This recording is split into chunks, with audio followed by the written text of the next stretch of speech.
And greetings. Happy Thursday. Welcome to the Steve Deace Show. We are live and on demand here on BlazeTV, radio, and podcast with myself, Steve Deace, Aaron McIntyre, Todd Erzin, and all of you. Let us know what you think about what we think via the stevedeace.com inbox. You can email the show.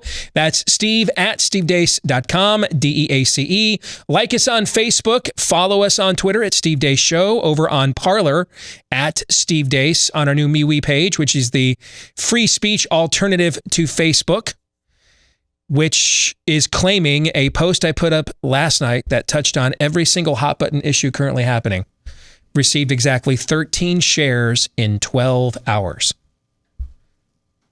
13 shares in 12 hours. What do you guys think? Legit?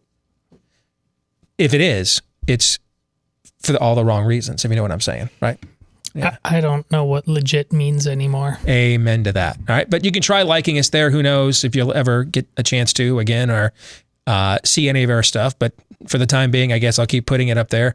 If nothing else, I'll get some strange satisfaction of making some avocado toast eating an obsessed non-gendered being that runs their algorithms, pissing him off to the point, or that they have to hit the dump switch on me again. If nothing else, I'll take some strange satisfaction in that, right? Just pestering them until the very last day that they throw me off their platform. What else? Check out our new YouTube channel. Given yesterday's announcement, we're probably not going to last very long there either, at youtube.com/Steve Deace. All right, what else? Oh, it's just a matter of days away now. What are we? 5 days away until my new book, A Nefarious Carol, releases. You can pre-order your copy right now at Amazon.com. It is the sequel novella to my 2016 book, A Nefarious Plot, which we will be talking about at the bottom of the hour when we get into Theology Thursday. Got an exciting phone call lined up later this week because we're turning A Nefarious Plot into a movie next year. So I'm going to get an update from the production team coming up here later this week on where things are at with the script and everything else. So I am obviously excited about that. So that's got to make a lot of things better. It does. It if your fallback position in life is I'm making a movie about a book I wrote, you're doing okay. You know what I'm saying? There's a silver lining. Michigan football is doing everything it can right now to wreck me on a permanent basis. But my fallback position is, going to make a movie about a book I wrote. So I think I'm okay. At this point, the way things are going, you're familiar because you've said it on the show with what happened when they made not just The Omen, but the Catholic movie. The Exorcist. The Exorcist. And how many people were just utterly freaked out at a core level. Like, there's a documentary about what happened with the making of The Exorcist. As great as the movie is, the documentary might actually be scarier. Yeah. Well, people coming out of this movie about your book, if they do it right, there might be some therapy in order. From what I've seen, and that's the goal. All right? We are trying to scare the hell out of you, literally. The show doesn't do it, then the movie certainly will. Yes, and from what I've seen so far of the script that we're putting together, I'm Amen. I'm confident. You know what I'm saying? Like, because I got to figure I've got more of a stomach for boundary pushing than the average viewer, and so if I feel like my boundaries are going to get pushed, I'm satisfied. Yes. Then. You know what I'm saying? Yes. All right. So we'll get into Theology Thursday as we continue a look back at my previous book, A Nefarious Plot, at the bottom of the hour. But you can get the sequel book right now. It releases in 5 days, A Nefarious Carol, at Amazon.com. You can get the audio version right now. It's already out, read by yours truly and my oldest daughter. It's out on Audible right now. Whether you have the app or you do that at Amazon, you can get the audio version today. All right, coming up on the show, I already mentioned Theology Thursday at the bottom of the hour. Next hour, our good friend Josh Hammer is going to join us, former clerk on the U.S. Circuit Court of Appeals. He's now the op-ed page editor for Newsweek. We're going to look at what's going on with both the Pennsylvania and Texas lawsuits. Now, I believe up to 18 states have joined the state of Texas in its lawsuit seeking the Supreme Court to provide clarification on what is actually the election law of the United States. Do we know, or do you just get to make it up to get the outcome that you want. Oh, did I say that out loud? Yes, I did. And I will continue doing so. Big tech censorship be damned. All right. So Josh Hammer will join us. And then we'll take a deep breath and we'll do 3 non-political questions. Aaron, you have been warned. Hopefully you have some ready. For what? There we go. Now, today is also a big day. There's a couple reasons today is a big day. One reason is, do you like carrot cake? Sure. Non sequitur question. It's I know. fine. Yeah. But to me, carrot cake is like, now, is it pecan or pecan pie? How do you pronounce it? Either way, it's good. Yeah. Okay. It's the same in that it's really good or it's not. Like, you ever had a piece of carrot cake and you're like, it's okay? See, I have not. I'm like, either this carrot cake is phenomenal or should have gone with the trusty chocolate instead. All right. Well, I brought with me one of the brand new flavors from Built Bar today, and I'm going to be trying it here in a little bit. All right. It's a carrot cake and walnuts is a brand new flavor. Now I'm a little bit nervous. All right. Because carrot cake is something that you either score on, you don't get like an own goal or a deflected puck off a skate with carrot cake. I mean, you either deked a guy and went top shelf and it's a pretty play, or you're like, whiff. All right. So I'm going to try the brand new carrot cake with walnuts flavor from Built Bar here in just a little while. I'm a little nervous, but I probably shouldn't be because I've tried their other like 27 flavors and they've all been great. All right. So if you want the best protein bar you've ever had, up to 20 grams of protein in every bar, less than 200 calories in every bar, less than 5 grams of sugar in every bar as well, 3 net carbs in a typical bar. Trust me, you've never had a protein bar this good. You haven't had some candy bars that are this good, and this is a lot better for you. Use my last name, Deace, as the promo code at builtbar.com. That's BUILT. BuiltBar.com. Use my name, Deace, as the promo code. You get 20% off your first order. You will not go wrong. You're going to get addicted to these like I am.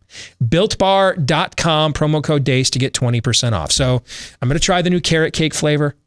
That's one of the big things going on today. The other big thing going on is all of the things going on that Aaron is about to tell you about and what happened while we were away.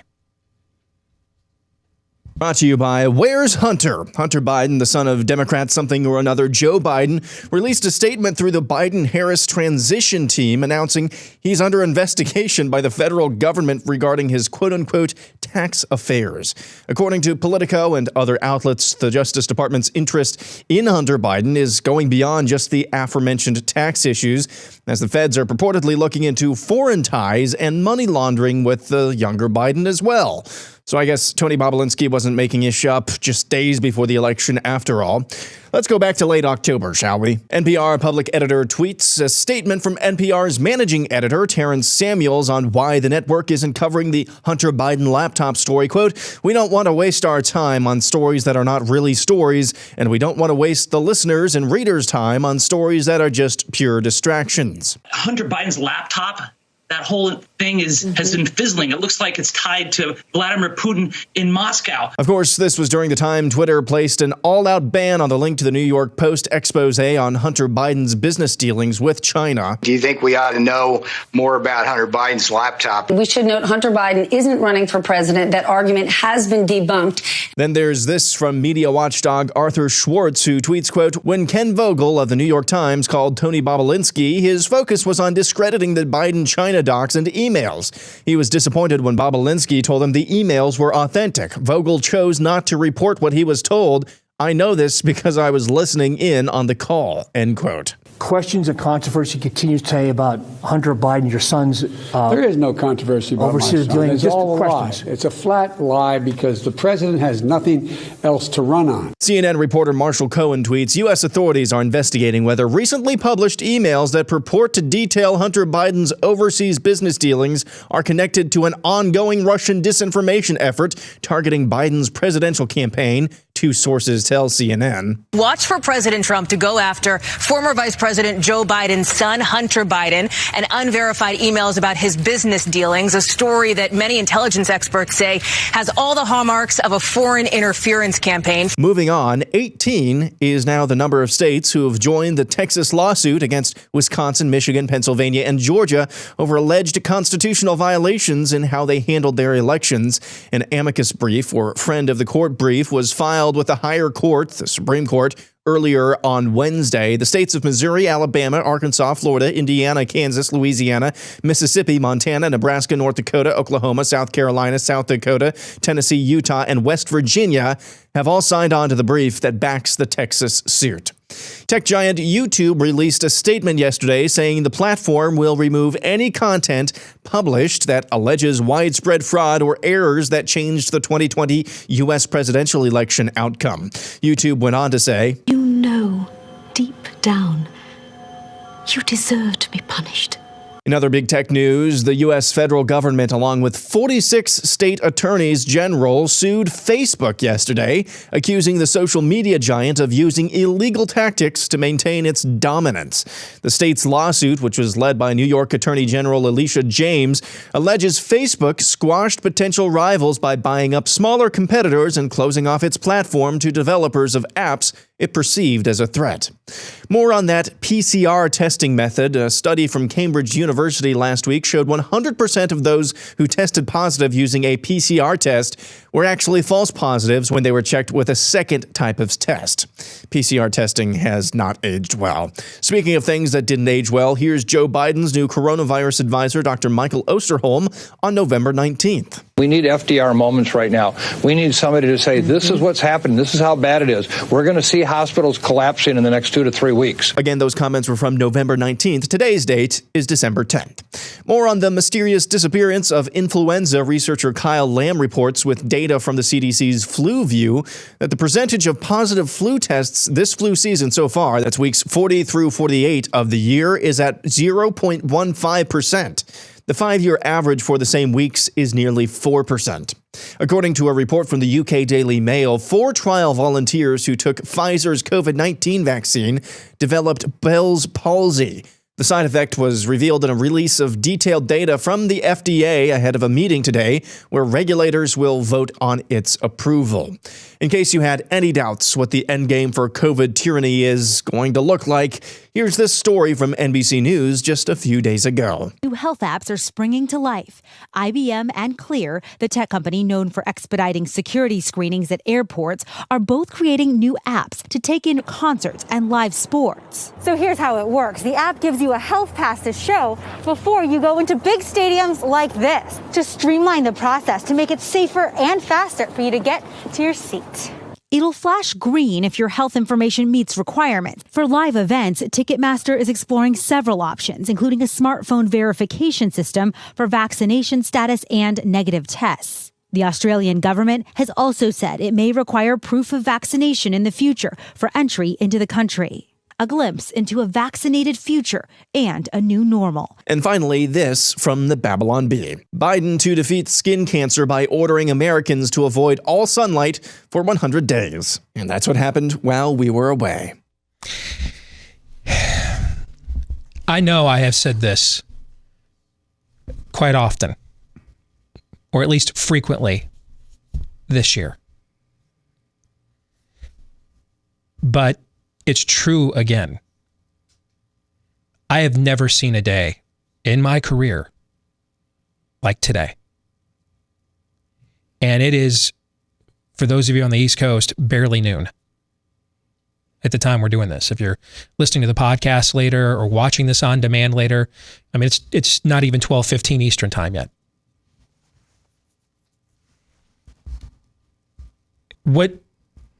What is in the montage that Aaron just did is a breathtaking teardown of a series of shibboleths of the damned. A breath. It's Samson tearing down the pillars to the fish demon Dagon in the dirt, and then rising up to do it again and again and again.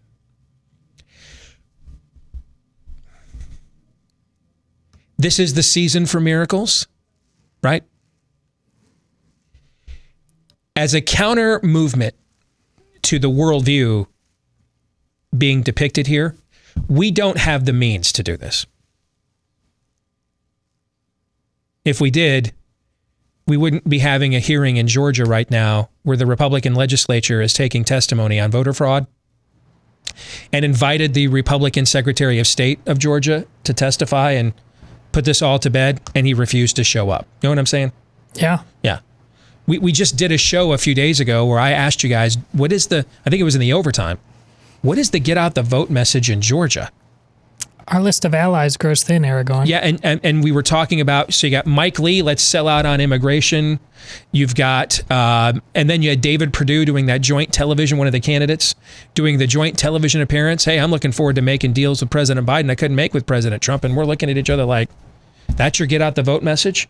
Now you got John Cornyn and a bunch of people from Team GOP going over to CNN saying this Texas lawsuit's without merit, Trump should concede. I mean, do these people even want to win? They won't even lie to you now, you know?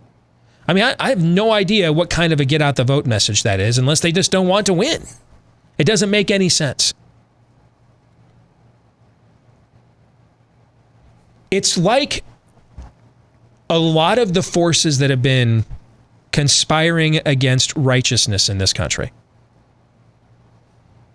It's like today, for whatever reason, on December 10th, they all just decided to out themselves and just, we're totally full of poop here. I mean, this is parcel tongue, man. We're speaking with forked tongue. I mean, I go down the list of what is in his montage. Let's start with Hunter Biden. Aaron gave you some of the media outlets. Twitter, big tech, censoring, banning, shadow banning, shutting down accounts for sharing the story, shutting the New York Post account down for 2 or 3 weeks or whatever it was. It turns out he was being investigated for this exact story since 2018.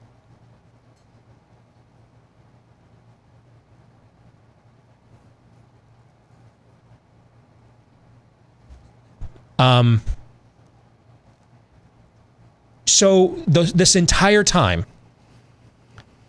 you could have continued to perpetuate Russian collusion hoaxes that were discredited by both the independent counsel and his report.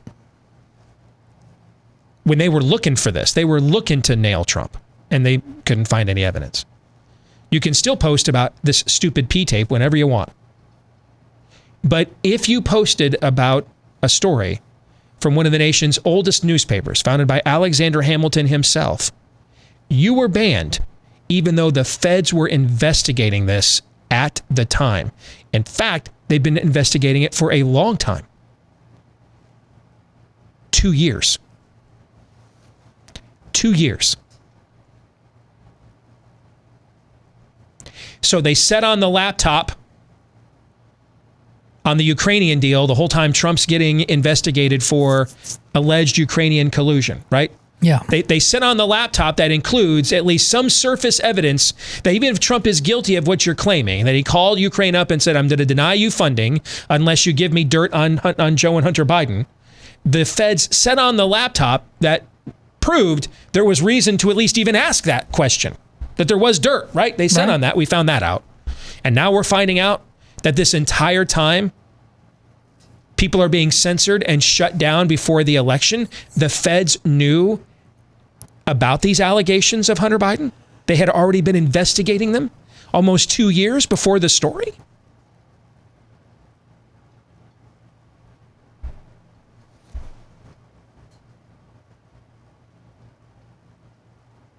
What's going on? I mean, Cambridge on the PCR testing. I believe they're like the second or third highest rated university in the world. Pointing out, again, the way we're doing this testing is a scamdemic. This is not true. Cambridge isn't Hillsdale, guys. Oxford, who did it last week, that's not liberty, guys. You could be the most decorated faculty member at Liberty University. If you sent your resume to Oxford and in the previous work section, you couldn't get hired to be professor of janitorial sciences at Oxford if it said previous employer Liberty University. Am I right? You're of course right. Yeah. What about Cambridge? What if you applied to Cambridge and you said, previous employer, I taught humanities and at Hillsdale College. Getting hired at Cambridge, do you think? No. Hell no. But now Oxford and Cambridge both saying this is a scam. It's either really, really wrong and a whole bunch of people are really dumb, or it's a scam. We don't know which it is, but this isn't science, what we're doing with this virus and the testing. It's not science. It's not science. It may be many things. Science it is not. We've been saying that since March, Steve. Michael Osterholm. I remember when I told you guys initially, I don't buy the COVID hype. You're telling me, this was like in February, early March, before I started digging into the data. And I'm like, I don't buy this hype. You're telling me the solutions are stay home from work if I'm sick and wash my hands a lot. That just sounds like every flu season, right? Yeah. And Anthony Fauci himself was out there comparing it to the flu in the pages of the New England Journal of Medicine on February the 28th, correct? Correct. Yeah. So a guy did an hour and a half long interview on Joe Rogan's podcast, and a whole bunch of you told me I needed to listen to this, that I'm probably wrong. Because this guy knows what he's talking about. Do you guys remember who that was, by the way? Yeah. Dr. Michael Osterholm. That's who it was. And I did. I listened to the entire thing.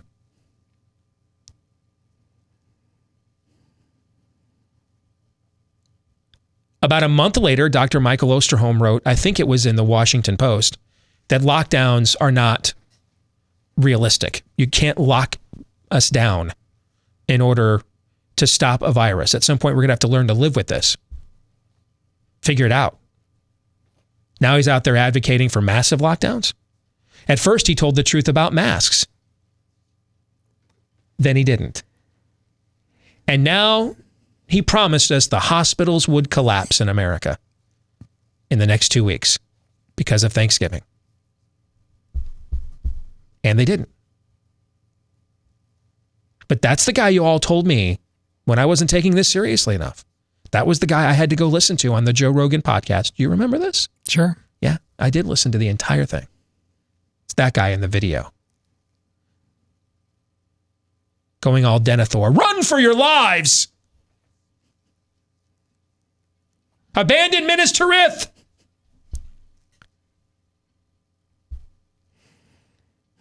Kyle Lamb, just hired by Governor Ron DeSantis, by the way, pointing out that the flu has literally disappeared.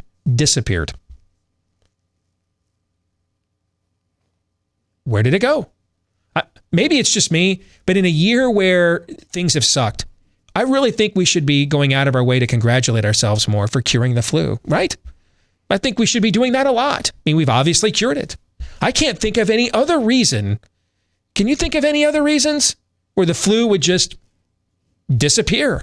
Can you think of any other? Get your flu shot, Steve. Yeah, I can. Pfizer deserves an attaboy, and other flu shot manufacturers for curing this year's flu. Yeah.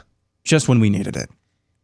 And now the reports on the Pfizer vaccine and Bell's palsy. By the way, I've had Bell's palsy.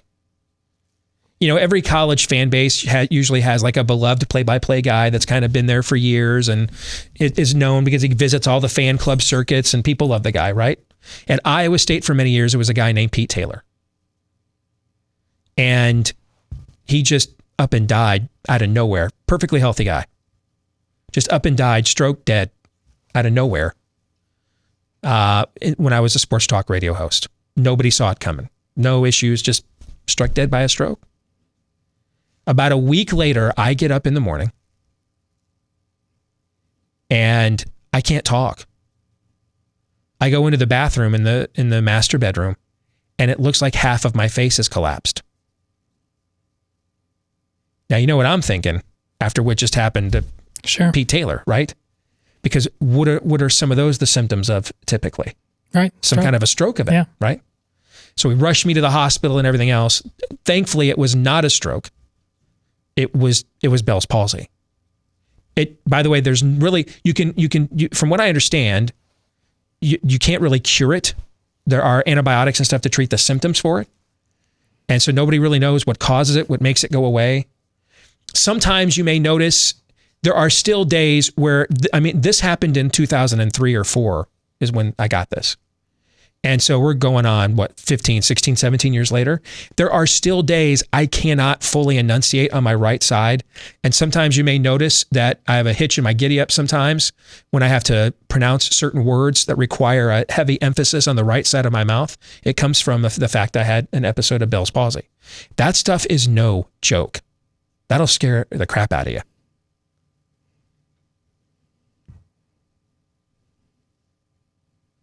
It's probably just the price of freedom, Steve. You think Bell's palsy is the price of freedom? Yeah. I mean, the fact that this is showing up in the trials for the vaccine. By the way, do you know what often brings on Bell's palsy? No.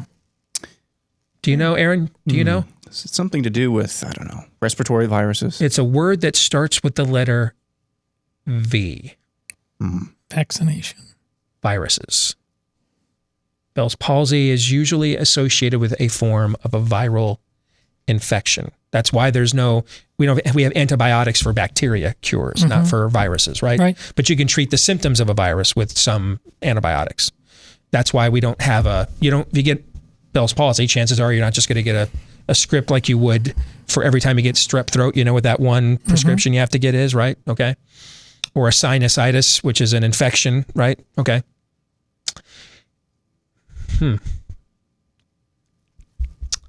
So they're doing rushed viral vaccination trials. And 4 people showed up with an affliction often associated with a viral infection.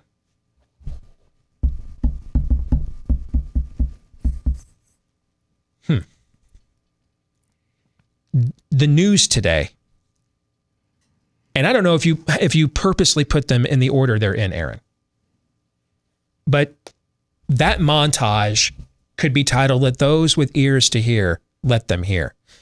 We don't have, as Christians, or if you're not a Christian, but you're, a religious or Jewish or something else and consider yourself some form of a conservative or a patriot, whatever, this conglomeration of people that are in what's left of America, okay? We don't have the means to strip all these lies bare. We don't. We try and we just get banned, right? We don't. Right. Okay?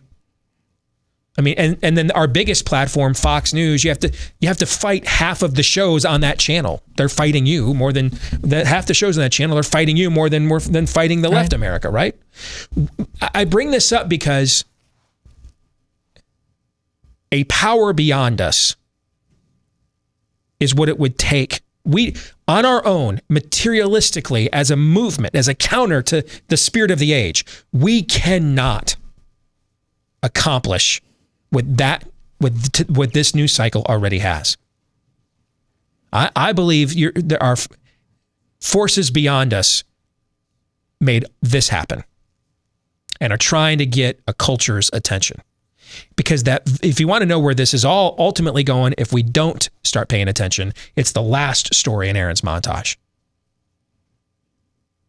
I've been joking recently about, hey, can you give me that vaccination card? Can you make it a chip in the palm of my hand or my forehead? But laugh all you want. You know what you often hold in the palm of your hand?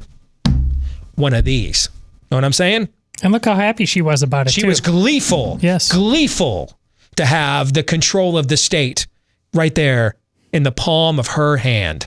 Them controlling her, not the other way around.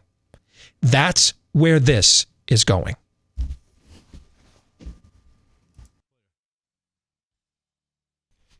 So 'tis the season for giving, and Patriot Mobile wants to give back with a brand new Christmas promotion just for you until December the 19th. Get a Samsung A11 for yourself and someone close. That's 2 phones absolutely free, or you can bring your own phone when you make the switch and get a free month of service, because with Patriot Mobile, you're going to get the same nationwide coverage because they use the same towers as everyone else.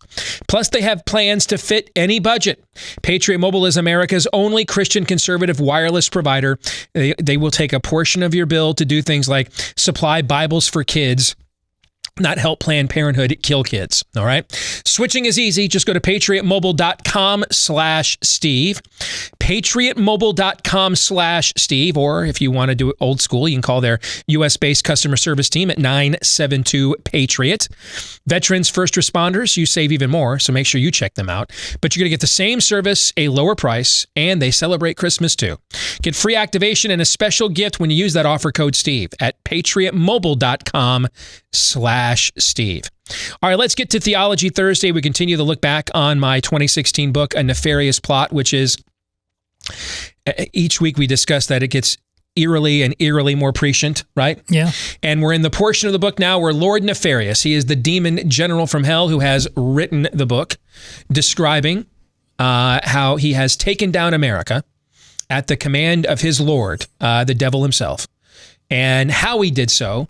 And he's putting it all in writing in book form for us, because our inability to understand it or to believe it is true is how he will convince his master, Satan, that his plan is irrevocable. It's true. He's won. And they can then move on to the next stage of the master plan, which is what A Nefarious Carol is about. So as he lays out the pillars of his plot to take down America, this week, Todd, we're focusing on which factor? Decay. I'm glad you mentioned right off the bat that this is irreversible.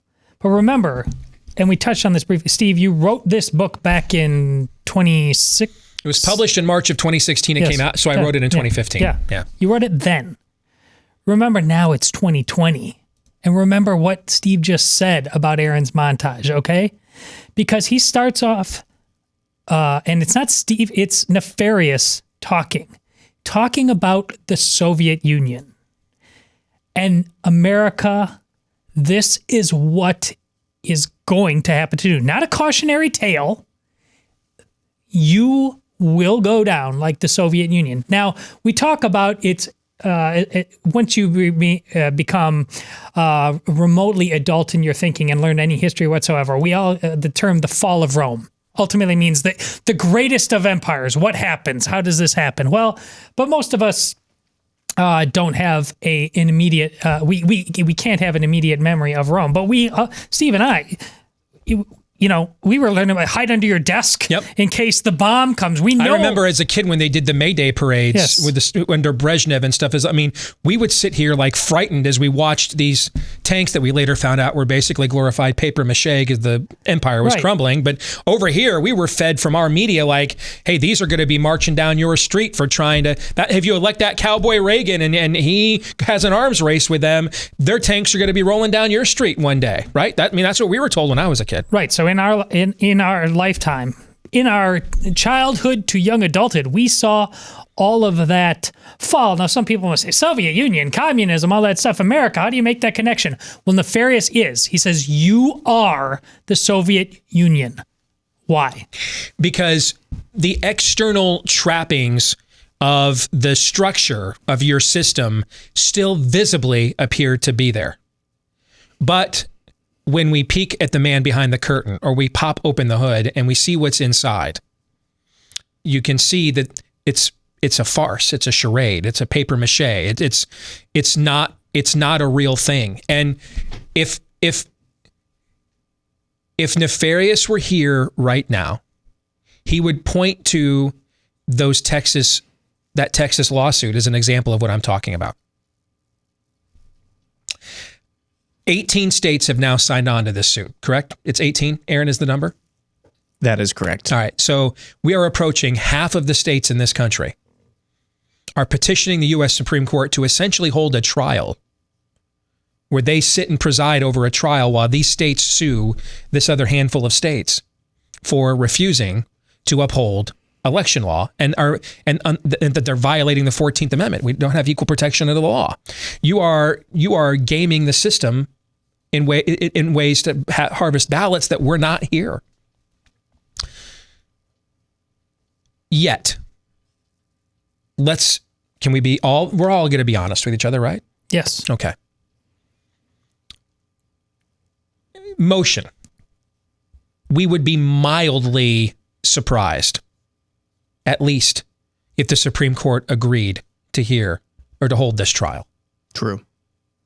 Second? Yeah, mildly, yeah. Okay. Motion number 2. We would be roll over, Lord, take me now, shocked if the Supreme Court heard the trial, listened to all of the evidence, and said, this just wasn't a legitimate election. We have to overturn this.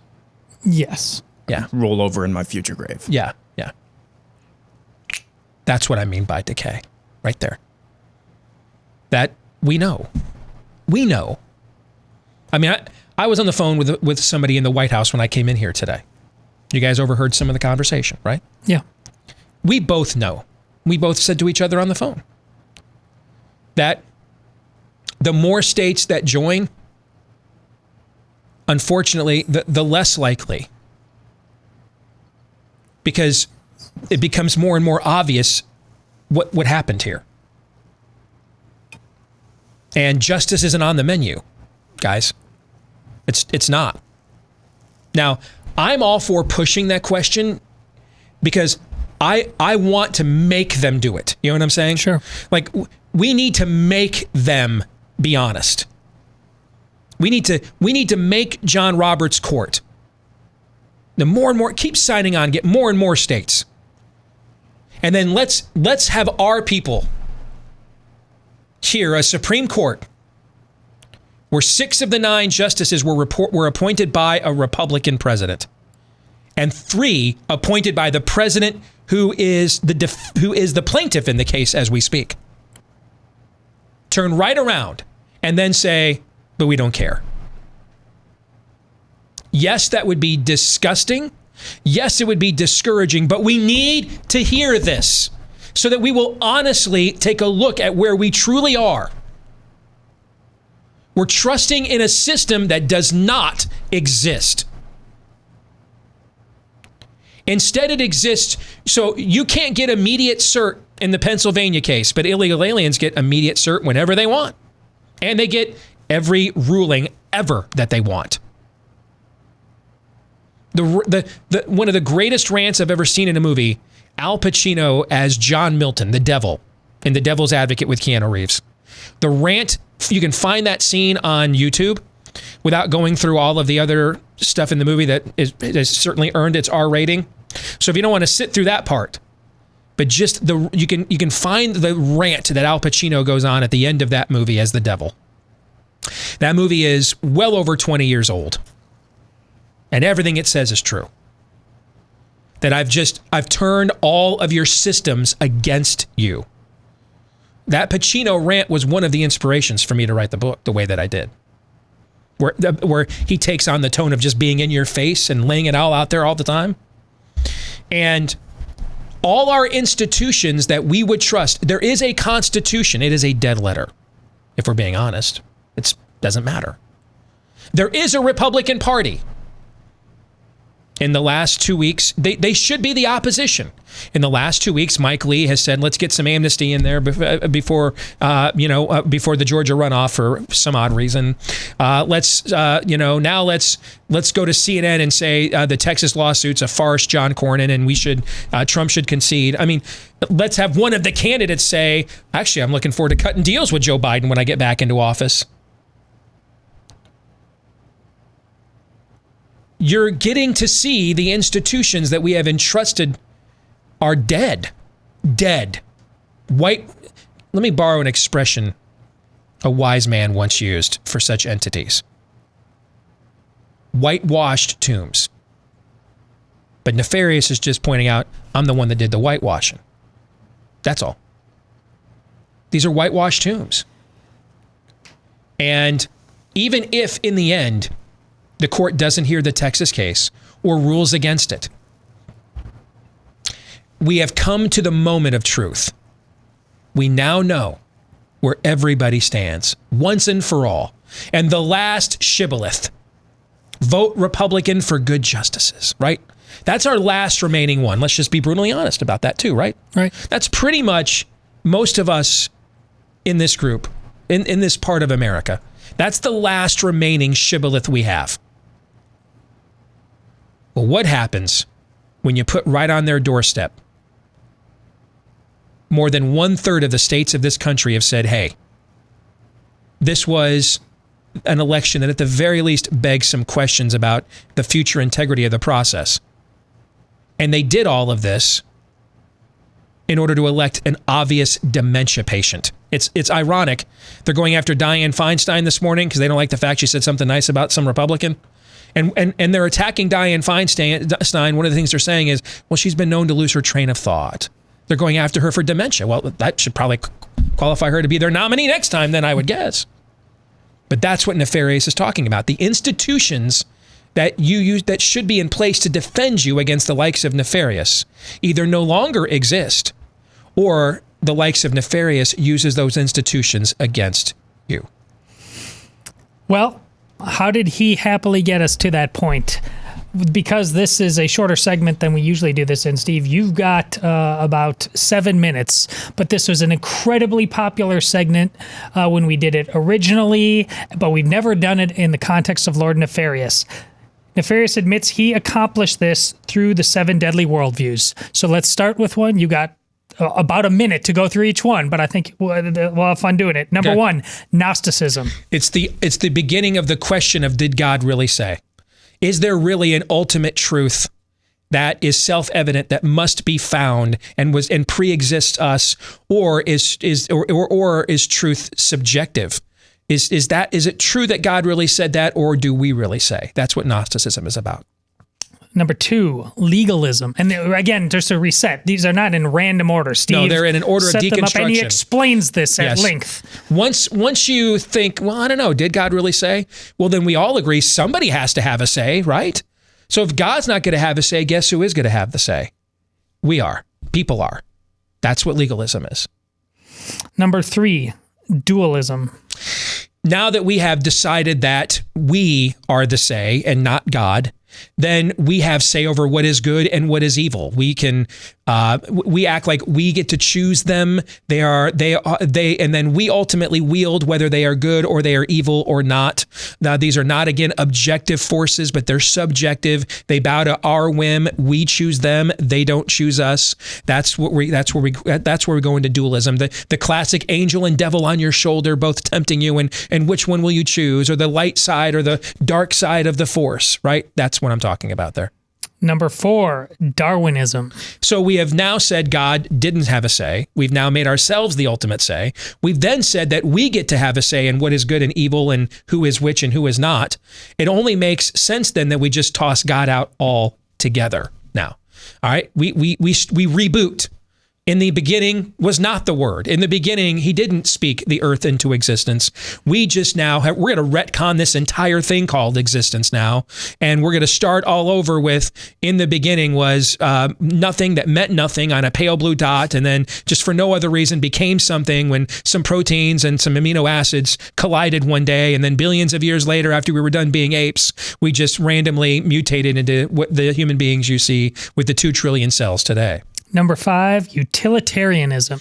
And since God doesn't exist and we've gone back to the beginning, then we need a moral ethic, right?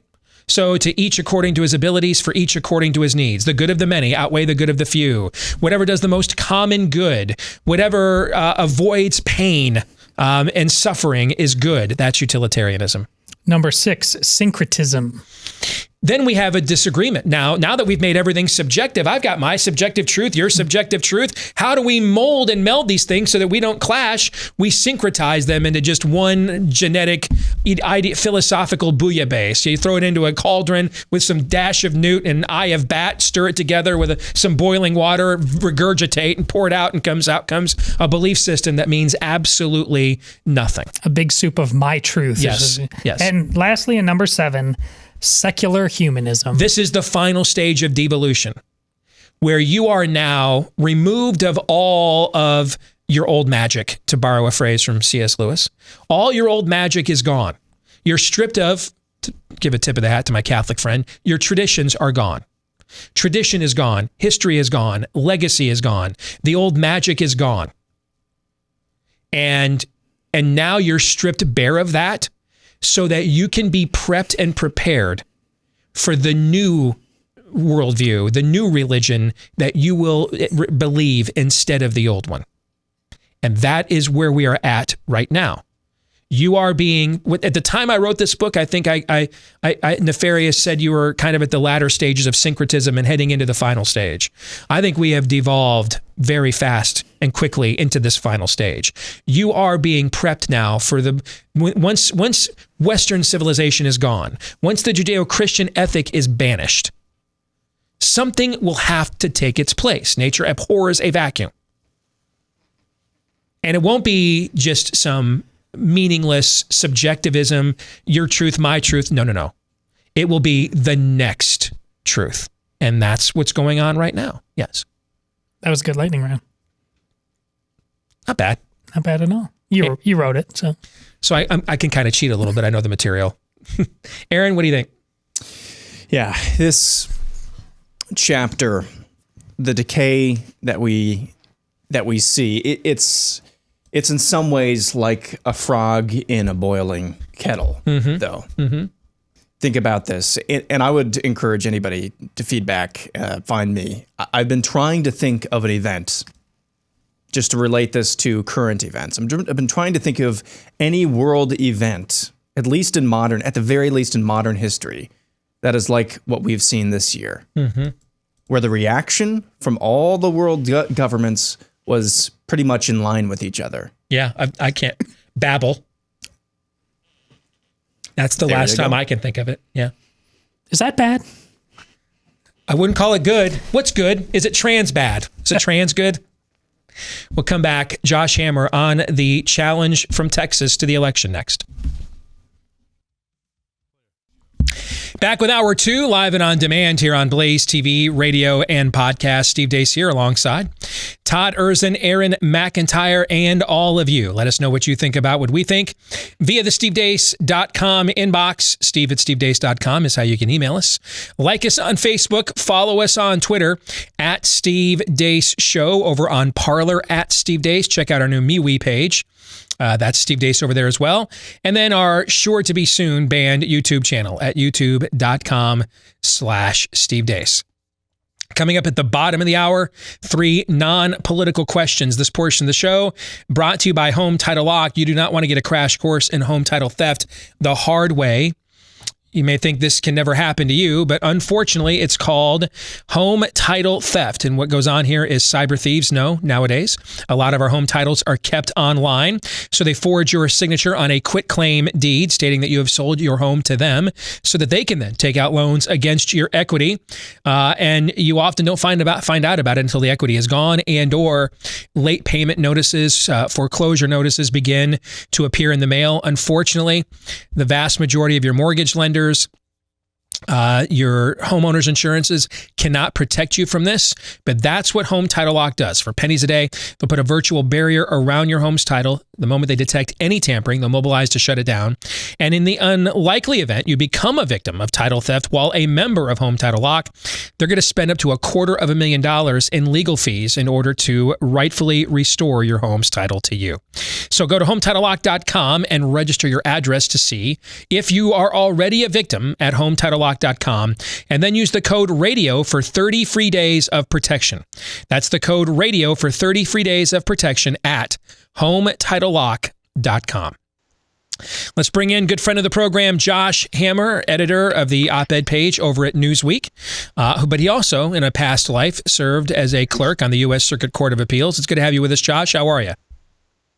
I'm doing just fine, Steve. It's always great to be with you. So, Josh, we wanted to get your take today on the 2 cases that we think are actually asking, or at least attempting to, And we'll probably get into some of whether the legal methodologies here, you agree with how they're asking them or not. And I don't know the answer, and I'm anxious to hear. But from a fundamental standpoint, we've spent a lot of time these last 37 days since this election talking about a lot of things like the Dominion Company flowchart. And, and by the way, I could completely believe that everything that's alleged about them is true. But I also know I'm not going to have time to unravel that and prove it between now and January the 20th, even if it is, right? Okay. To me, we have some questions that we may not like the answers to, but the questions are simple. Who makes the election law in a state? Does the legislature make it? Does a court get to make it and then get to make it the day of the election or the days after the election? What's a vote? How do we verify who has voted and who has not? These are really the fundamental questions. And then what happens if some states have a different standard for defining those questions? In an era now where you're going to mail-in vote and carrier pigeon vote, okay? And these are national offices. So one state says, hey, we're going to let anything that looks like a ballot count. So they're sending people to Washington, D.C. to rule the country on one standard of voting. Another state says, well, we're going to verify every signature. We want affidavits on every one of these. You got to vote in person with a name, with an ID. What happens if different states then say we have different thresholds for counting a vote as when we send representatives to make national policy into Washington? Let's start there. Do you agree or disagree that on a fundamental level, and then we'll get into the methodologies of each case in a moment. But on a fundamental level, after 37 days, it appears these two cases are actually asking their germane questions. So the questions are germane, Steve. The question, of course, is whether this obvious Hail Mary pass with 10 seconds to go in the fourth quarter has prayer or not, right? But what is so frustrating from a conservative constitutionalist perspective is that this was also readily foreseeable. I had a column in late October, I think it came out on October 24th or October 25th, entitled How to Contested Election. And I was talking about a case out of the Fourth Circuit and the election laws there. And we were going over this exact topic. I was citing the elections clause, which you just referred to in Article 1, Section 4 of the Constitution, which says in unambiguous, clear language that the time, place, and manners of election shall be determined by the state legislatures, not by state bureaucrats, not by the governor, not by state courts, not by federal courts, by the state legislature. And in reality, the only legal question that matters for judicial review purposes as to an election law that has been changed in the middle of an election, as we saw so often this year during this pandemic, the only question that matters is, was the change in election law done by the state legislature in accordance with Article 1, Section 4, or was it not? Now, the Supreme Court at the time had the opportunity to weigh in on this, and they opted not to do so. It's kind of taking judicial deference, judicial restraint to its logical conclusion. Perhaps a discussion for another day. I have objections to that. But what you mean by that, I hear, to translate that if I could for my audience and sure. Normal peopleese, when leftists want to break the Constitution in order, the courts will spring into action. When we preemptively ask them to protect the Constitution, suddenly we have this thing called judicial deference. That's am I translating this correctly? What you were just saying? Totally. Of course you are. No, 100%. Conservatives, legal conservatives, judicial conservatives, not everyone subscribes to this, but this kind of old school method of hardcore judicial restraint, judicial minimalism, Chief Justice Roberts, to an extent, kind of encapsulates and embodies this.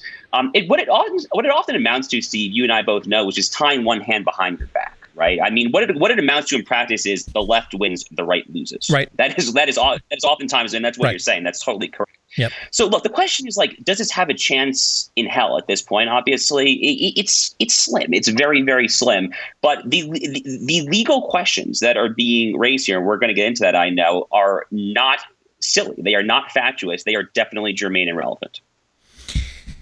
So where are we at now? What's the germane question with the Pennsylvania case? The court denied emergency relief, right? But the case is actually still pending, is my understanding. Is that correct? And then secondly, what's the chief legal question the Pennsylvania case is trying to prompt? Right. So you are correct. It technically is still pending. Supreme Court procedure is fairly arcane and complex, but the court has not adamantly, outright at this moment, totally unambiguously refused to hear it. The question here mostly pertains to the Pennsylvania Supreme Court's very late in the game decision to accept mail-in ballots after Election Day. Mm-hmm. And obviously that gets back to what we were just talking about. The Pennsylvania Supreme Court, in effectively changing Pennsylvania election law, is not the state legislature. So they are acting in direct contravention of Article 1, Section 4 of the Constitution, which delegates the plenary power to change election law to the state legislature. So this is what Ted Cruz has been tweeting a lot about, and I applaud him for doing so. It struck me at the time as a black letter, clear-cut violation of the Constitution by the Pennsylvania Supreme Court. We had a very similar situation in North Carolina, which is what I was just talking about a few minutes ago. So the court really ought to address this. Now, the current Texas suit kind of has some different claims as well. There's an equal protection clause claim thrown in there, citing Bush versus Gore. But the crux of the issue, and again, and maybe it's just too late, this really should have been dealt with months ago. The crux of the issue is who, according to the Constitution, is sovereign and who is delegated with the authority to enact and modify election law. And the answer is unambiguously clear. It is the state legislatures and no one else, period. If that's the case, then how should our audience read that the court refused to give emergency cert to the state of Pennsylvania when the opening weekend of this, Justice Alito, himself a Pennsylvania native, immersed himself into this controversy by issuing an order demanding that the ballots in question with this Supreme Court ruling be separated from the count and essentially quarantined while the vote count was still well going on. And then to not turn around and say, okay, let's hear this. How do you reconcile, if you're just an average person at home, and all you want to know, Josh, I think most people in our audience, probably 90 some odd %, are somewhere between I hate it that Trump lost, I just need to know it was legitimate, or I don't think it was legitimate, right? All right. Sure. And this is a pretty large audience we got here on The Blaze. And I'm guessing that's probably the case over on Fox and probably the case over on Daily Wire and lots of other places that have pretty big audiences too, right? That's a lot of Americans. So then why would the court initially say, all right, we're going to preemptively, we want those things set aside? Anticipating, I'm guessing, we're going to have to adjudicate this later. And then when you're asked to adjudicate it later, you hit the pause button and don't? Can you reconcile that to the average American that's just watching and listening to us right now? Right. So I think the median American should come away from this having fundamental questions about how much good the legal conservative movement and conservative justices are actually doing for us, of course. And this gets to a much broader discussion, one that I'm deeply immersed in, that we've talked on in previous segments. I'm sure we'll talk on future segments. It's a little bizarre, I think, and people are proper to view it as bizarre. Now, here's the thing, though. There are some other countervailing factors here. Just as I was ready to come on the air with you, Steve, I was looking at a Twitter thread that I think our mutual friend Chip Roy put out, explaining why he would not sign on to an amicus brief with respect to the current Texas lawsuit. And Chip does make a very valid point. Chip is making the point here that according to the Constitution, it is each state legislature who determines its own election laws.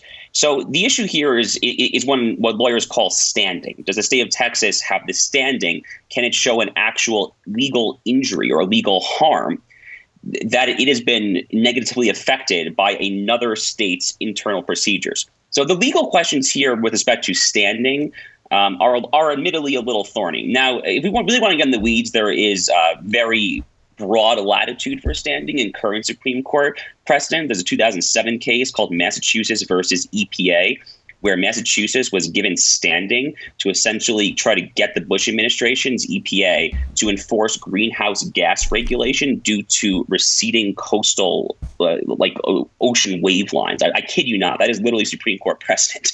So if we want to go based on that precedent for quote unquote standing, I think Texas is in pretty good shape. But I'm just trying to get the point across here that there are some legal intricacies. I don't want to make it seem like it's that overly simplistic. But yes, what you're describing is a little weird. Alito did basically say, separate these ballots. We're probably going to look at them at a later time. And then to kind of come back and say, oh, well, it should strike people as a little weird. And then, of course, some people now are talking about that there's this alleged safe harbor because December 8th is allegedly the last date under statutory law to kind of validate the electoral. So there's we're going to acknowledge what the exact law is for the safe harbor for the challenging of the election. But when the election itself is going on, hell, I mean, New York over the weekend, we found 52 more votes. Claudia Tenney, sucks to be you, right? So this goes to what we started off with.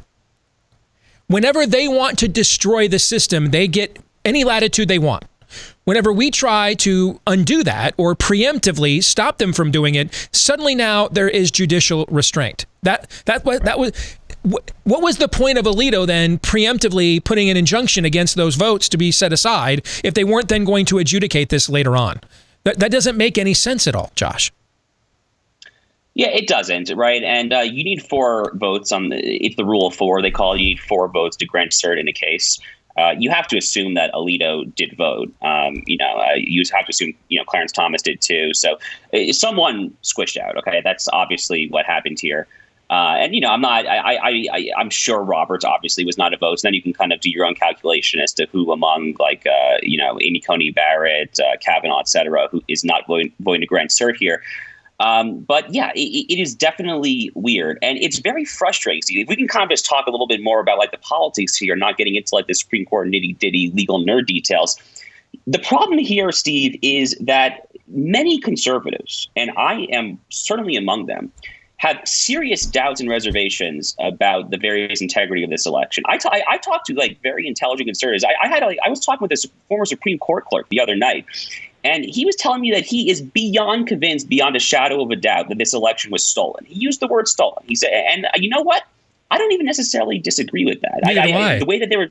Yeah, the way that they were changing election law midstream, all the mail-in ballots, it's crazy. Republicans were totally caught off guard. They failed to forfend it. And that's, again, a conversation for another day. But the point I'm trying to make here, Steve, in our closing time here, is that by the court failing to weigh in on this case, if they do ultimately fail to weigh in on this case, these doubts and frustrations are going to linger. For conservatives like you and agreed. I don't want to do this because he's one of my best friends. Okay. And he was just on our show the other day. Okay. And when him and when he was on the show, they had just released this lawsuit and he didn't have time to study this. Okay. So, he's one of my best friends and it's the most Chip Roy thing ever to, when he disagrees with you, transparently put it out there. Why? When he doesn't even have to. He could have just kept his mouth shut and nobody would have ever known. Right. But it's the most Chip Roy. That's why I love him. It's the most Chip Roy thing ever to put out his disagreement out there and take scrutiny for it and fire for it when he didn't even have to do that, right? But when I read through his thread during the break before we brought you on, he is arguing ultimately a premise of an America that doesn't exist. Here's the reality, Josh. We got one last thing here, holding this thing called America together. One last thing. And it's it's the election system. It's what our founders gave us to fight civil war with one another so we wouldn't do it in the streets. Where we go, the casualties are ideas and politicians and policies so that they're not homes and villages and cities. We do it here. And then it's over. And there's a defined start, a defined winner, and then a defined end. And you may be really pissed that your side lost, and you may think your views are superior, but ultimately, there's another election in 2, 4, or 6 years. And so you are incentivized to simmer down, back down, and return to some form of normalcy and get on with your life and not become obsessed with this to the point then we start killing each other. If you take that away, Josh, if you take that away, there's nothing left. And you're now telling the people that own all the guns, you can't get standing. You win elections, we just overrule everything your politicians do. If we don't want your politicians to win, we just let them change election laws whenever we want. Illegal aliens get standing whenever they want. You can't. Sooner or later, the people with the guns are going to say, F this noise, then I guess I got the message loud and clear. Kick the tires, lights the fires, let's go, right? I would prefer that to not occur. And in my view, the position that Chip articulates, and we'll put him back on and I'll have this argument with him on the air, but the position he articulates presumes we're not this close to that. See, I think we are, Josh. I think we are. And I don't think we've got time to ponder what precedent this will set 30 or 40 years later. We got 10 minutes left in this thing, man. You mentioned a Hail Mary pass? Completely agree. Like, I've got some reservations about the Convention of States. I've studied everything the late Phyllis Schlafly said about it, and originally kind of bought into, I had some of her reservations. And then but then we got to the end of the game, Josh. Like, I wouldn't tell my team, throw a Hail Mary pass when you're down by 2 or 3 touchdowns at halftime, would you? No. That's a high risk, low reward play, right? But if the game is at the end, do you tell your team, all right, man, let's get on a 10-play drive here. Coach, there's 10 seconds left in the game. We're out of timeouts. We need a Hail Mary pass right here. And, there was a poll last week, Josh, that showed 75% of Georgia Republicans think that election was won by fraud that would have overturned the result. Allow that sentiment to sink in. We already got one side that made Stacey Abrams a fake celebrity. Now the other side is catching ballot dumps on camera. If we no longer trust the process by which we go to war with ourselves, then we're just going to go to war with ourselves. That's my concern, Josh. Steve, I literally could not have said it any better than that. What you're speaking of here is actually a microcosm of a broader shift in my general political thought over the past 3-4 years, I guess, call it. When I was I'm only 31 years old, to be clear, but when I was like really first kind of coming up, like reading all my conservative books in college and after college, law school, et cetera, I really thought of myself as being dedicated to principle above all else. And, in the 2016 election, we kind of saw this in the primary. Some people were making fun of some conservatives for saying, oh, my principles or whatever. But you know what, Steve, as I've gotten older and I see just how close to the brink we are, and I completely agree with you. We are really close. My friends at the American Mind, the online publication in the Claremont Institute, did a whole kind of recent symposium about whether America is coming up to an outright, an amicable divorce, as our friend Jesse Kelly would call it, I guess. So these conversations are really happening. And dude, Rush Limbaugh was having it yesterday, Josh. Rush was. Know that, but he had this conversation yesterday. Wow. Well, there you go. He used the word secession yesterday. Rush did, Josh. Oh my God. Okay. Okay. Well, look. I mean, Steve, that literally just makes my point for me. I mean, if Rush Limbaugh is talking about this on the air, then citing like a XYZ constitutional case, trying to like claim like the principled, the moral high ground, we can't invoke this precedent for the sake of future precedent. Come on. Let us stick to the here and now. And, one of the classical virtues is actually prudence. And prudence is kind of, to an extent, almost the opposite of principle. You basically, to be prudential, you start from a place of principle, but then you can modify it for the present application. And I think that is what you have to do here as far as the necessary, I view, role of the Supreme Court as hearing this case just to mollify, if nothing else, the tens of millions of voters like you and I, the gun owners out there, the house of worship attendees, the people that this election was, in fact, maybe slightly less rigged, slightly less fraudulent, and or slightly less stolen than we might otherwise think. If we are trying to stave off the worst case scenario, a repeat of 160 years ago in Charleston, South Carolina, et cetera, that would be a prudent thing for the court to do. Well, we have a situation too where this is why we were given an amendment process, I mean, the first thing, I love the Constitution, but the first thing the founders did after they ratified it is begin amending it. That's how we got the Bill of Rights. Okay, I mean they started this isn't Moses coming off a mountain. All right, this isn't Jesus off a boat. With a revelation. It's a human document. It's a great one. It's one of the greatest of history, but it's human. That's why we need an amendment process. Humans change. Circumstances change. We have a situation right now where some states are saying, we're going to let you vote without photo ID. We're going to let you vote without authenticating who you are. We're going to let you vote by mail without authenticating the signature, any kind of affidavit that you are who you say you are. We're going to just let you vote. Hey, there's a double vote. We're just going to assume how you meant. We're not going to adjudicate any of these issues. Other states are like, we don't let you vote that way. Why can't the argument actually be legally made, at which Texas attempts to do, from what I've read from the 14th Amendment perspective, you are diluting the votes in our states. You're not playing by, I agree with the argument. If we all knew what the voting system was, all 50 states have to vote in person or with a photo ID.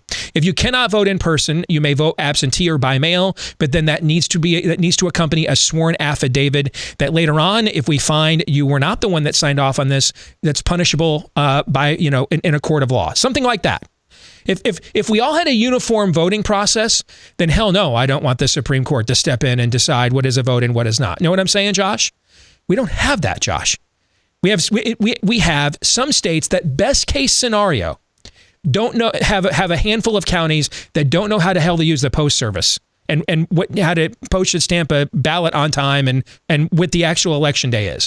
Best case scenario, 5 counties in the states that Joe Biden just happened to need to win are full of such mind-numb nimrods, they don't know when election day is or how to mail a ballot in, how to mail something properly. Worst case scenario, they just harvested ballots. Either way, doesn't that have the effect of diluting the votes in these other states for national offices? Why can't you make that case? You're essentially nullifying our election. Right, it does. And that is probably Texas's best argument for standing in this case for sure. And, under the Massachusetts versus EPA precedent, which we cited earlier, it's not at all unclear to me that they lack standing. I think under that case, they probably do have standing, actually. Again, whether they have standing under an originalist conception of Article 3 is another question. But I guess, Steve, what you and I are saying is that at this stage of the game, this late in the fourth quarter, to take kind of the hardest line, most principled view possible, that in this particular situation, Texas lacks standing under an originalist conception of an Article 3 injury or harm, and therefore the case cannot proceed. As you said, that's just not the country we're living in anymore. And again, we can bewail that all day long. We can talk about Woodrow Wilson and all the harm he did and the past 100 years of progressive governance, the bipartisan unibrow party, as Daniel Horowitz calls it. I agree with all of this.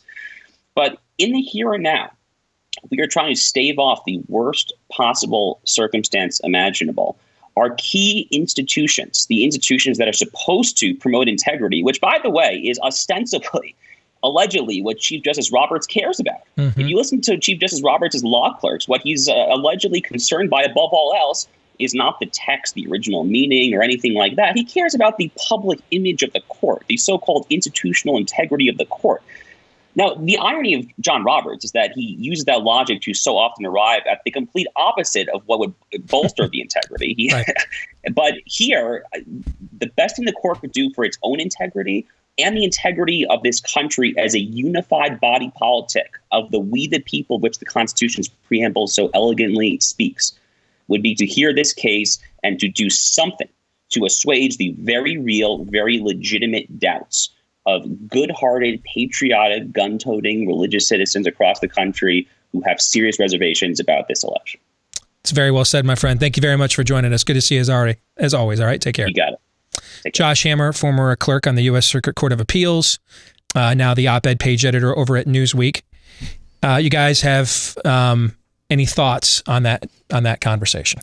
What really stuck out to me is when he was talking about I'm 31 years old and his metamorphosis over the last 3 or 4 years about being a person of principle and how principle above all else. Yeah. Yes, and how he realized to some extent that was an Achilles heel, that was purposefully being used against them because the notion of principle for so long has been so watered down.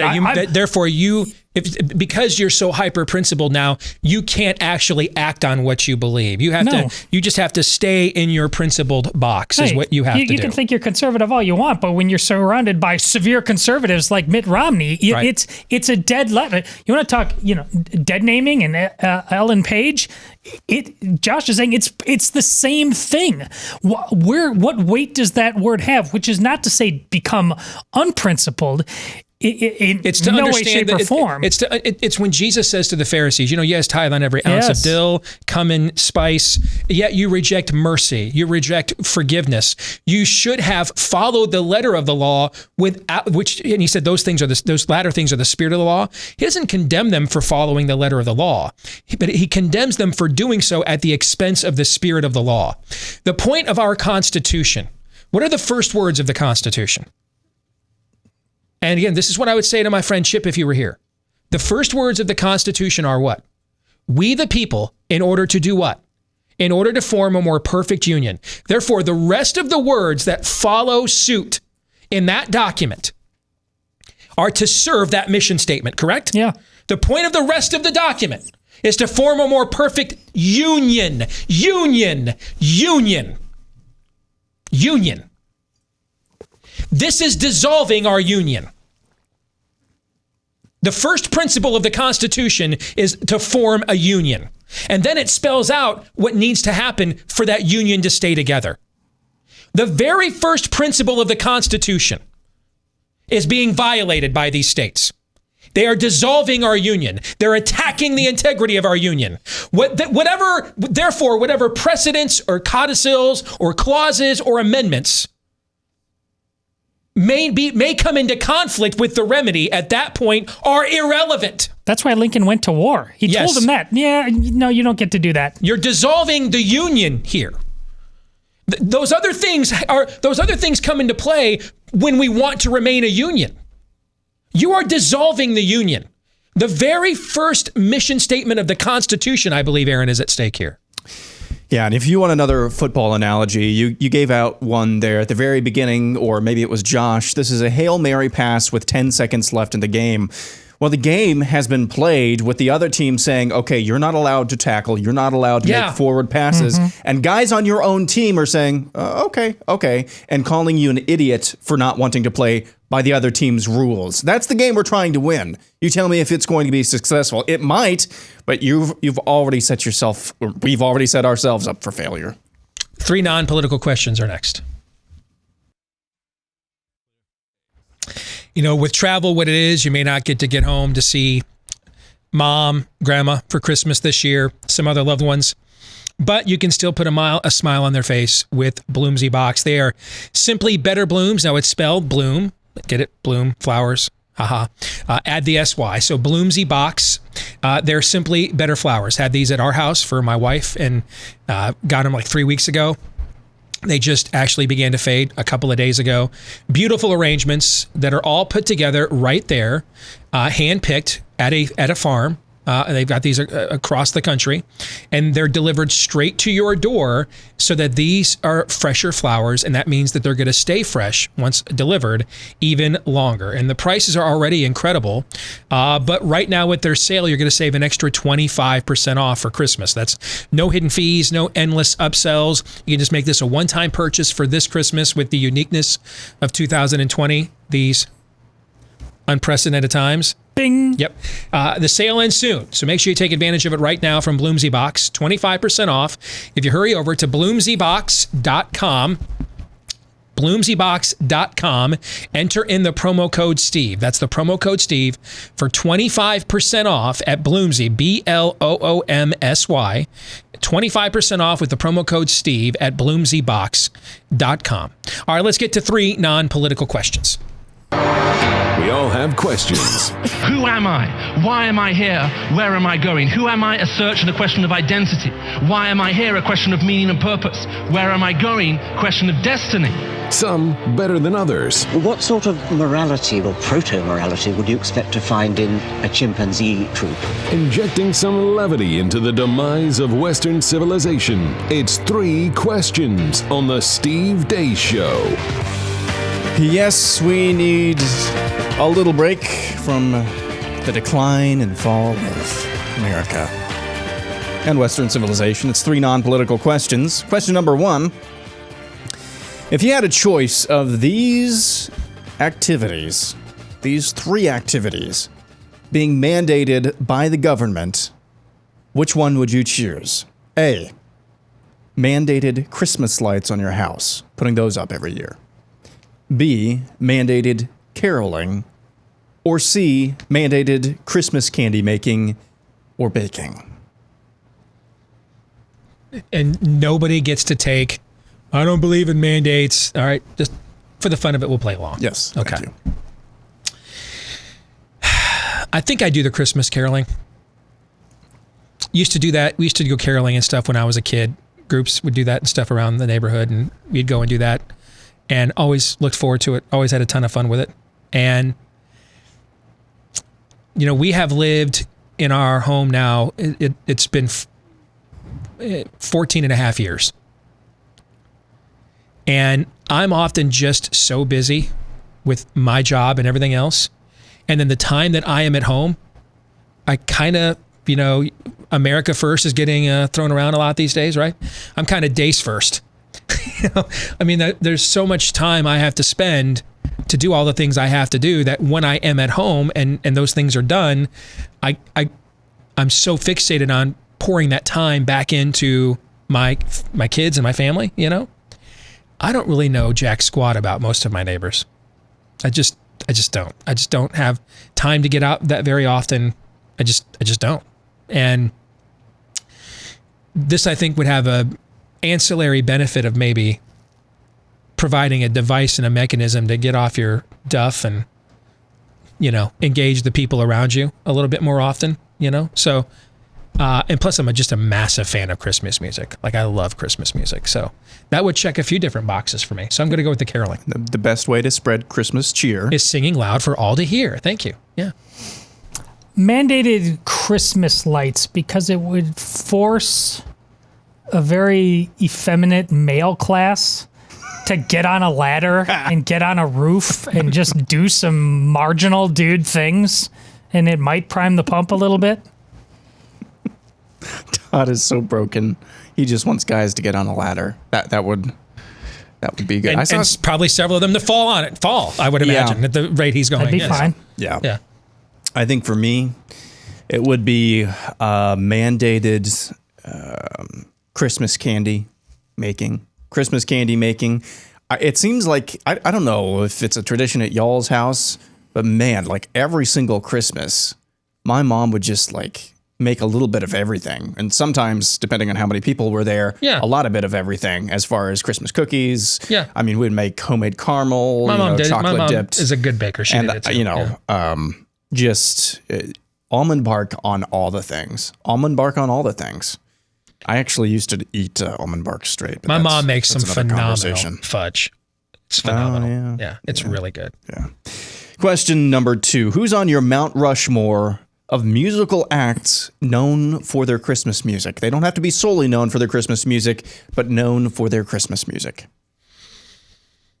Mariah Carey. You guys know I love me some Mariah. And I All I Want for Christmas, isn't that going to go number 1 for the second time this year? Didn't it go number 1 on the Billboard chart in July, for Christmas in July? And I believe it's approaching number 1 on the charts. It's iTunes now, right? Not Billboard. Sorry, I'm dating myself. But I think I read the other day it's going to go number 1 again. I mean, her entire Christmas album is phenomenal. I mean, her rendition of Oh Holy Night is incredible. Anne Murray.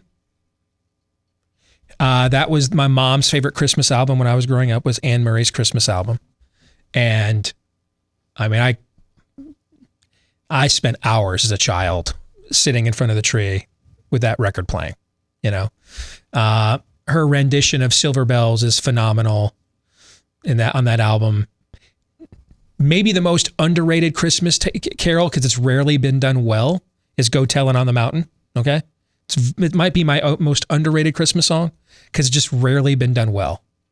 But the rendition that she does on that album is really good. So I would put Anne Murray there because it has some nostalgia for me as well. Just reminds me of my childhood. I'm going to put Chris Tomlin, the contemporary Christian music singer of some renown. I'm going to put his Christmas album is insanely good. I mean, it's just, dude, it's just like angels helped him write some of this stuff. I mean, the song Hallowed Manger Ground by Chris Tomlin, I think, is the best Christmas song that's been written in decades. I mean, that song is just, it'll send a chill down your spine. But then his take on some of the classics as well. So I'd put him on there. And then I'm trying to think of other Christmas albums that I loved a lot or know of that are unique for Christmas music. So I've got Mariah, I've got Anne Murray, I've got Chris Tomlin, and let me think about the fourth. I'll let you go for a bit. Well, two classics, Bing Crosby and Nat King Cole, have both got to be on there. You know what? Bing Crosby is an obvious one. I'm a moron. That's my fourth one. Bing has to be on there. Yeah. Although I got to tell you, man, I like Dean Martin a lot. Always have. I love his Christmas stuff too, but you got to have Bing on there. I'm with you on that. So Bing is the fourth one. Contemporary, there's this guitarist. I've talked about him. It's been a long time. Trace Bundy. He does an acoustic version of O Come, O Come, Emmanuel with a guy named Josh Garrell singing. It's just out of control. You got to listen to it. Look it up on YouTube. And then an ode to my wife and a tradition she established. John Denver and the Muppets Christmas. It's played on loop. Nice. All December in my house. You know who I almost put on my list too, and I can't believe I forgot about Bing. I mentioned Dean Martin, so he gets an honorable mention as Dean Martin does. But I got to give an honorable mention Celine Dion. Oh yeah, that's a good her one. version of "O Come All Ye Faithful" is just, man, it's soul stirring. Is how good it is. So honorable mention to her. For me, it's the Rat Pack, so that's kind of how I get around. That's some of the other names there. I just group them because they did have an album. So you're putting Sinatra and Dean Martin and together as a group. Okay. Yeah, the Rat Pack. I mean, honestly, if all you could listen to, if that was the only Christmas music that existed, at least in the stores and things like that, it would still be a good Christmas. Yeah, that's a good play. Yeah, I agree. So Rat Pack, Mannheim Steamroller's got to be on there. That was my favorite. But see, I only know them for Christmas music, and you said for other music. Oh, it doesn't have to be only for Christmas music is what I meant. All right, because I only know them about Christmas. Yeah, but yeah.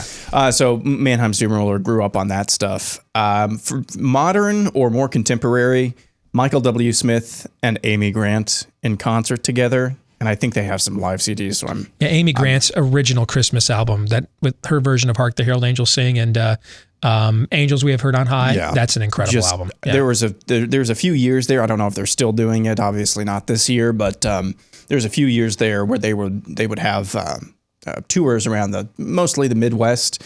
I went to probably 3 or 4 of their concerts all around the Midwest when they were doing that tour. Just phenomenal. They've got a song that they do together, "All Is Well." Just make the hair on your back stand up, on your neck or back stand up. Who knows? And then the final artist that I have is escaping me right now.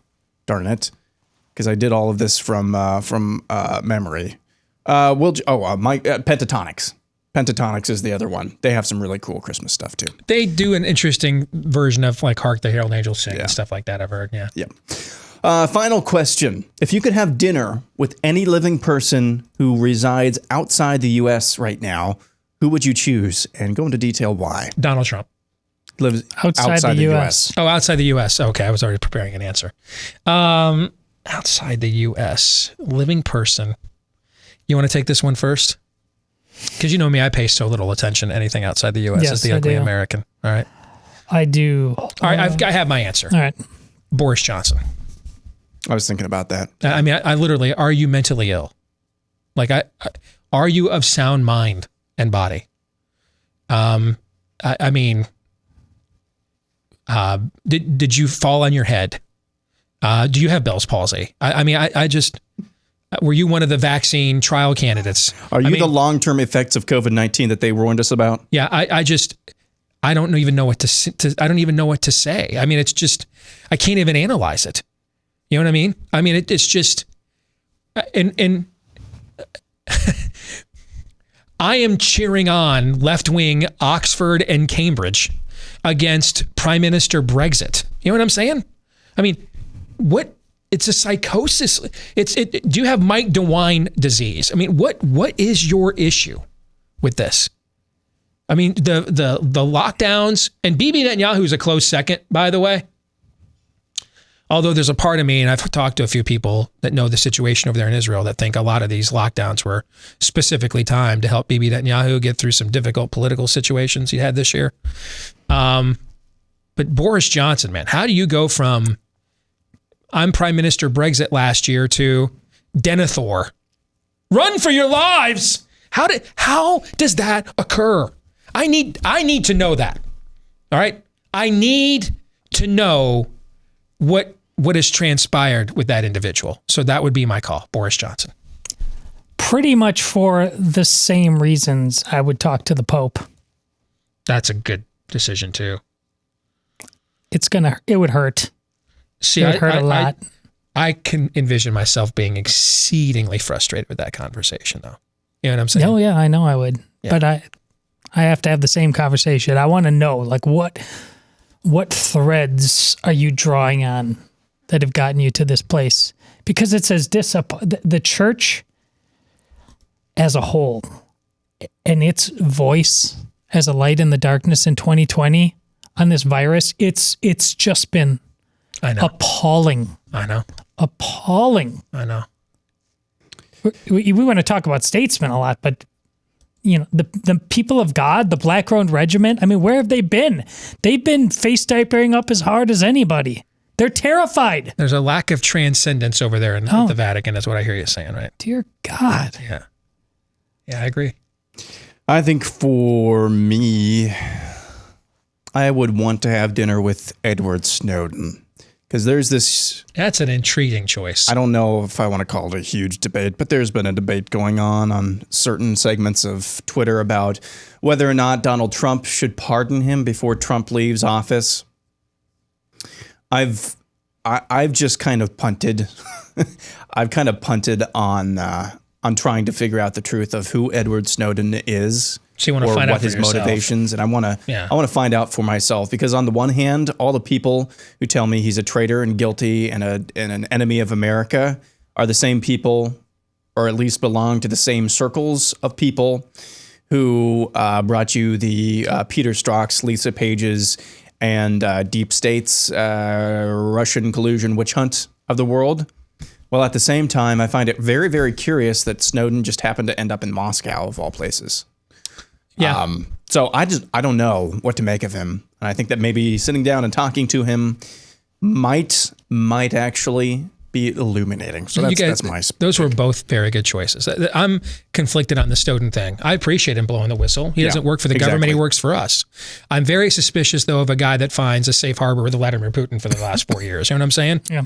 And what does one have to do in order to acquire a safe harbor with Vladimir Putin? And then what does one have to do in order to maintain said safe harbor with Vladimir Putin? You know what I mean? Mm-hmm. That's the part that I'm a little, that is why I do not go full throat where he is concerned. Hey, if you want to get into the real estate market during these unprecedented times. Bing. Wow, two for today. Yeah, I got two of them today. Make sure you go in with a real estate agent you can trust. Now, you may ask, where would I find said person? Because it's not like there's a website called Real Estate Agents You Can't Trust, right? It's not like you log on to somebody's, the agent that you're looking at, and it says there right on the website, I'm having personal problems right now, so I'm totally unreliable. Does it say that usually? Probably no. Does it say, hey, if I can't sell your home like in a month or so, I'm going to be pressed for cash and probably just go to a home that I think has a chance to move? Probably not. Okay. So that's why you want to go to the website that is called Real Estate Agents iTrust.com, that you actually can trust. Okay. Real Estate Agents iTrust.com is a company started by Glenn Beck and his associates, who also were tired of real estate agents who talked a good game, but then when the results were needed the most, didn't deliver. And so they put this service together. Fully vetted agents all over America whose track record of success has been proven and vetted. That's why you want to find your agent, no matter where you live, at Real Estate Agents iTrust.com. Name kind of says it all. Real Estate Agents iTrust.com. We are going to have a mass coal update coming up today in the overtime at blazetv.com/Deace. That's blazetv.com/Deace. You like that one, didn't you? Yeah, I could tell you like that one. You like it. You want more of it, right? Okay. For the rest of you that aren't going to be sticking around for that, John 3:17.